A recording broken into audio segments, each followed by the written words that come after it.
গবেষণায় দেখা যায় শিশুরা 3টি স্টেপে সহজে শিখতে ও লিখতে পারে। স্টেপ নাম্বার 1, দেখা। তারা বিভিন্ন ধরনের কালারফুল ছবি, শেপ দেখে দেখে তা মস্তিষ্কে ধারণ করে শিখতে পারবে।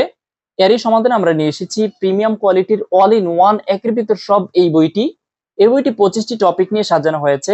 আপনার সোনামণি এই বইটিতে ছবি দেখে দেখে পড়তে পারবে এবং শিখতে পারবে। স্টেপ নাম্বার 2, আঁকা। তারা নিজের ইচ্ছে মতো এখানে এই এলসিডি রাইটিং ট্যাবলেটটিতে আঁকাআঁকি করতে পারবে এবং সহজেই ডিলিট বাটনে প্রেস করে মুছে ফেলতে পারবে। এটির সাথে থাকবে একটি চমৎকার কলম। এই কলমটি তারা এখানে আঁকাআঁকি করতে করতে তারা কলম ধরা শিখে যাবে। স্টেপ নাম্বার 3, লিখা। তারা যখন আঁকতে শিখবে তখন তারা লিখতে চাইবে। এখানে রয়েছে চমৎকার লেখার জন্য 5টি ম্যাজিক খাতা। এই খাতাগুলোতে লিখার 10 মিনিটের মধ্যে লেখাগুলো অটোমেটিক মুছে যাবে। খুবই গভীর খাঁজকাটা থাকায় বাচ্চারা কারো সাহায্য ছাড়াই নিজে নিজেই লিখতে পারবে।